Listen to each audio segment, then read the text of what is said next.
আসসালামু আলাইকুম রহমতুল্লাহি ওয়া বারাকাতুহু। স্নেহের শিক্ষার্থীবৃন্দ, আমরা হচ্ছে ঝুঁকি এবং মুনাফার হার ইন্টারমিডিয়েট ফার্স্ট ইয়ারের যেই ফিন্যান্স বইয়ে যেই অধ্যায়টি রয়েছে তার ভিতর থেকে একটি গুরুত্বপূর্ণ বিষয় নিয়ে আলোচনা করব। সেটি হচ্ছে সম্ভাবনা ব্যতীত এবং সম্ভাবনা সহ এই দুই ধরনের সূত্রের আলোকে একটি এপিসোড আমি ইতিপূর্বে তৈরি করেছি। এখন যে অংশটি দেখাবো সেটি হচ্ছে খুবই রেয়ার কেস, মানে মাঝে মাঝে পরীক্ষার বোর্ড পরীক্ষাতে আসে, কিন্তু আপনাদেরকে শিখতে হবে গুরুত্বের সাথে। যদি বাই চান্স চলে আসে তাহলে আপনারা এটা কিভাবে দিবেন। তো অনেক শিক্ষার্থীরা এটা মানে একটু অনুশীলন না করার কারণে এই অঙ্কটি আসলে দিতে পারে না। তো যাই হোক, অঙ্কটি খুব বেশি কঠিন না, কিন্তু আপনাকে এই সিচুয়েশনটা আসলে কিভাবে কি করতে হবে তা আপনাকে একটু খেয়াল রাখতে হবে। তাহলে প্রথমত দেখেন, আমি একটি কোশ্চেন দিয়েছি দিনাজপুর বোর্ড 2016। আচ্ছা যাক, এটিতে যে ব্যতিক্রম যে অংশটা দেখেন, সম্ভাবনা আছে, সম্ভাবনা আছে দুইটি প্রজেক্ট, প্রকল্প এম, প্রকল্প এন, কিন্তু হচ্ছে সম্ভাবনা আছে, সম্ভাবনা আছে। তাহলে আমি সম্ভাবনা ব্যতীত এই পাশের সূত্রগুলা ব্যবহার করব না। আমি করব কোনগুলা? সম্ভাবনার সহর সূত্রগুলা। এই আর বার মানে হচ্ছে গড় আয়ের হার, আর সিগমা মানে হচ্ছে আদর্শ বিচ্যুতি বা পরিমিত ব্যবধান, সিবি মানে বিভেদাঙ্ক। আপনারা এর আগের যেই লেসনটি ভিডিও করেছি সেটিতে আপনারা দেখেছেন। এখন যে বিষয়টা আমরা খেয়াল করতে হবে, এখানে কিন্তু অন্যান্য অঙ্কগুলোর মধ্যে প্যাটার্নটা ছিল আয়ের হার দেওয়া থাকে, প্রকল্প এম, প্রকল্প N, X Y, M N, Sajeeb, Akij বা স্কোয়ার, বেক্সিমকো, এরকম ভাবে বিভিন্ন নামে, কিন্তু এগুলাতে থাকে আয়ের হার। বাট আজকে আয়ের হার না, আয়ের পরিমাণ বা টাকা উল্লেখ করা আছে, পার্সেন্টেজ দেওয়া নেই, টাকা সরাসরি দেওয়া আছে। তাহলে কিভাবে আপনি সমাধানটা করবেন, এটা হচ্ছে আমাদেরকে এখানে বুঝার যে সিচুয়েশনটা, এটা দরকার। তাহলে নগদ আন্তঃপ্রবাহে আপনার আয়ের টাকা দেওয়া আছে। এই যে এই প্রকল্পে 60, 10, 10, 20, 50, 20, 10, 20। ওকে, এবার গ নম্বরে বলছে প্রকল্প এম এর পরিমিত ব্যবধান। আপনারা জানেন পরিমিত ব্যবধান মানে সিগমা, স্ট্যান্ডার্ড ডেভিয়েশন, আদর্শ বিচ্যুতি বা পরিমিত ব্যবধান। এই সূত্রটা অ্যাপ্লাই করতে হবে, যেহেতু সম্ভাবনা আছে আজকের অঙ্কে এটা থেকে নিব। এখন এটা করতে হলে এটা করে নিতে হয়। তাহলে আমরা প্রথমত গড় আয়ের হার বের করি। তো স্বাভাবিকভাবে যদি আমি এদিকে সলিউশনটা করি, প্রথমত আমি গ নাম্বার দিয়ে কি লিখবো? প্রকল্প ক এর, দুঃখিত ক না, প্রকল্প এম এর পরিমিত ব্যবধান নির্ণয়, পরিমিত ব্যবধান নির্ণয়। আচ্ছা, এবার হচ্ছে এটা নির্ণয় করতে গেলে আগে তো আমার আর বার লাগবে, তাহলে গড় আয়ের হার, গড় আয়ের হার বা প্রয়োজনীয় আয়ের হার, প্রত্যাশিত আয়ের হার, আপনি অনেকগুলি নাম ব্যবহার করতে পারেন।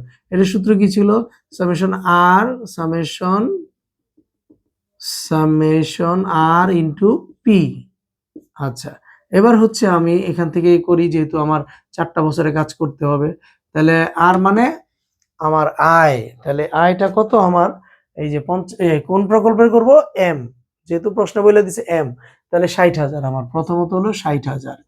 এইবার গুণ আমার পি মানে প্রবাবিলিটি, সম্ভাবনা, সম্ভাবনা কত?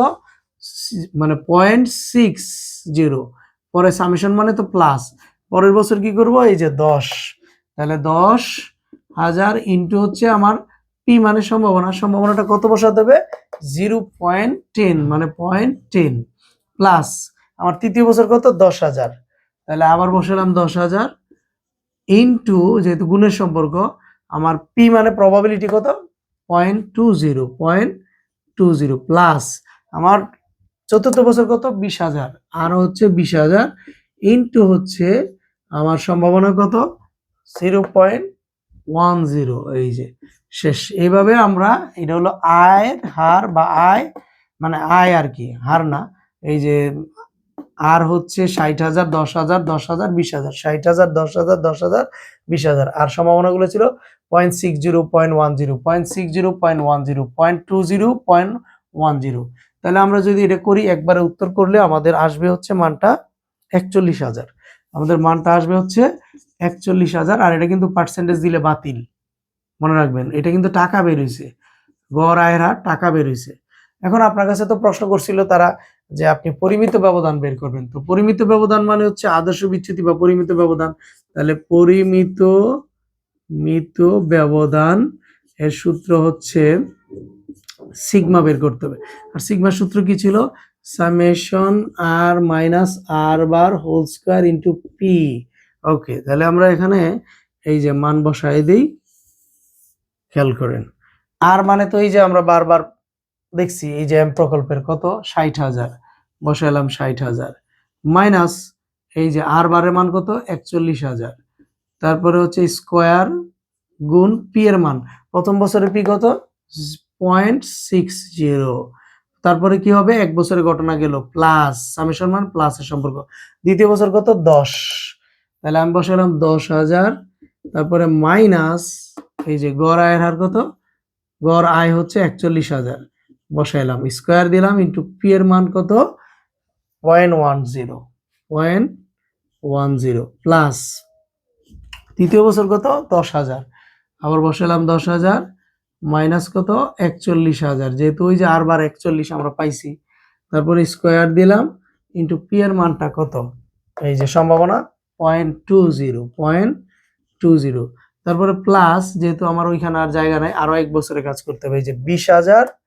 তাহলে 20,000 মাইনাস 41,000, এই যে স্কোয়ার দিলাম গুণ এটা সম্ভাবনা কত 0.10.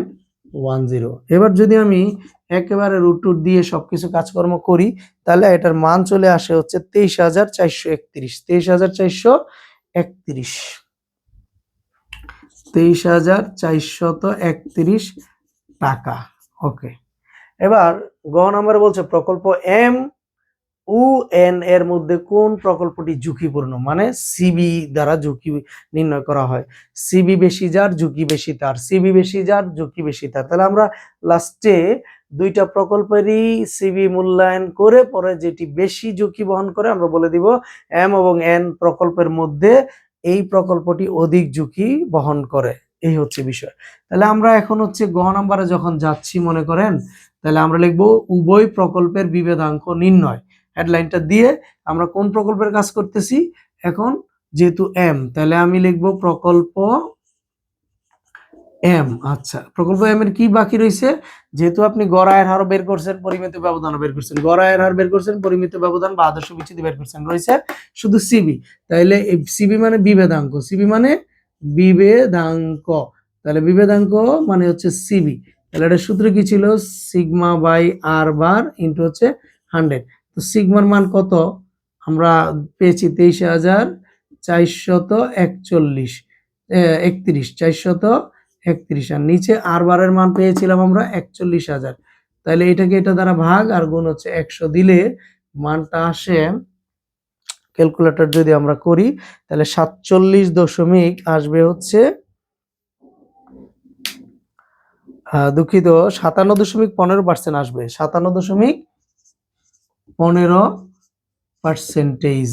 আমরা আবার হচ্ছে আমাদের ক্যালকুলেটরটা প্রয়োগ করি, 23,431 নিচে হচ্ছে ভাগ 41,000 গুণ হচ্ছে 100, তাহলে আমাদের মানটা আসছে হচ্ছে 57.15%। আচ্ছা, এখন এই গেল প্রকল্প এম এর গড় আয়ের হার, প্রকল্প এম এর আদর্শ বিচ্যুতি বা পরিমিত ব্যবধান, প্রকল্প এম এর সিবি বা বিভেদাঙ্ক। তাহলে টাকা যদি আপনাকে প্রশ্নে উল্লেখ করে দেয়, মানে আয়ের হার না আয়ের টাকা, তখন আপনি কিভাবে সমাধান করবেন আমরা এই ভিডিওর মাধ্যমে দেখিয়েছি। তো স্নেহের শিক্ষার্থীবৃন্দ, আপনারা অঙ্কটা খুবই ইজি, কিন্তু যেহেতু সবসময় আয়ের হার দেওয়া থাকে আপনার অভ্যস্ত বেশি ওইটা করে, কিন্তু টাকার হার উল্লেখ থাকলে আপনারা অনেকেই করতে পারেন না আনসারটা। কিভাবে করবেন এই ভিডিওটা দেখার মাধ্যমে আপনি এটাকে সহজে অনুশীলন করবেন কয়েকবার, আশা করি আপনি ইনশাআল্লাহ টাকা আসুক আর পার্সেন্টেজ আসুক এটা নিয়ে আপনার আর কোনো ভয় থাকবে না। সবাইকে অসংখ্য ধন্যবাদ।